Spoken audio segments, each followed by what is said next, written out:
There are a few gaming franchises that really got me into video games, and today I want to go over the best games from that series, and of course, I'm talking about Final Fantasy. Now, some of the most recent games have fallen short on my radar, but here are what I believe to be the best Final Fantasy games. 5.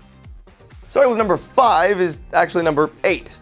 Leading in the giant footsteps of Final Fantasy VII, it opens with an amazing cutscene of Squall and his arch-nemesis, Cypher.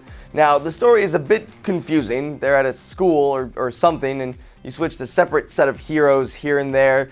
Now, yes, the story is a bit out there, but really, that's kind of a staple in the franchise. But the characters are great, with great designs, plus an amazing mini card game thrown in there, and the summons and villain designs were some of the best we've ever seen in the franchise. 4. Number 4 is actually number 5. Are you confused yet?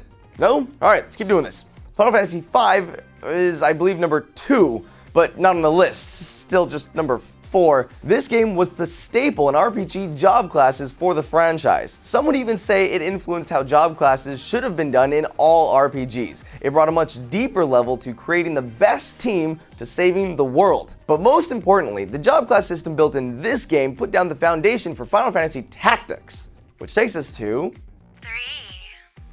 That's right! Final Fantasy Tactics takes number 3 on our list for branching out from the norm of its namesake and still being a great game.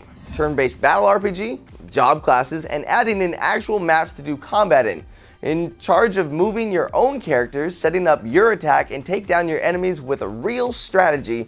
It was Final Fantasy meets a game of chess, and a cameo from Cloud from Final Fantasy VII, but it's not time for number 7 yet, so now we go on to number 2. 2.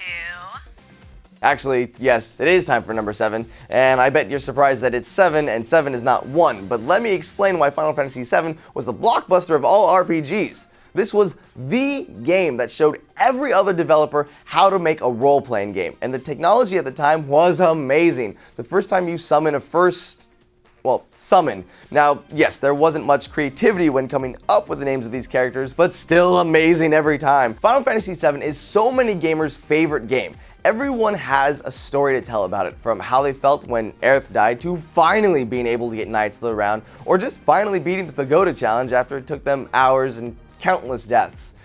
They kept turning me into a frog, it was stupid. But anyways, an amazing story with amazing characters. This game did so much, not just for the FF franchise, but for the industry and gamers everywhere. Thank you, Final Fantasy VII. Now where's my HD remix? 1. Now for number 1. But will it be 10, 9, 1, 10, 2? Definitely no. Definitely not the 10, 2.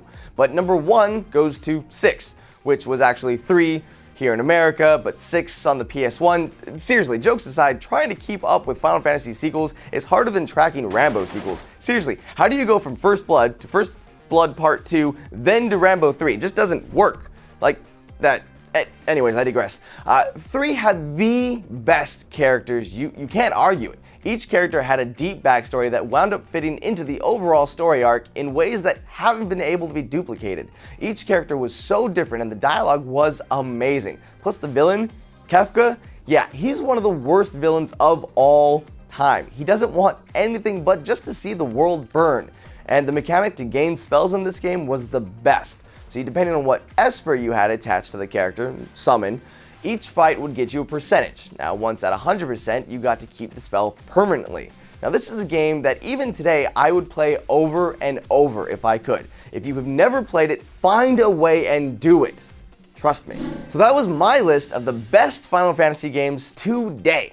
But notice how no game here was a sequel after 8. Maybe that's because Square Enix has just kind of dropped the ball and can't make another good Final Fantasy, but here's hoping we can go back to the glory days of Final Fantasy being the end-all, be-all of RPGs. Let's just hope we never come across the final Final Fantasy. Guys, till next time, I'm the Jovenshire. I'll see you later.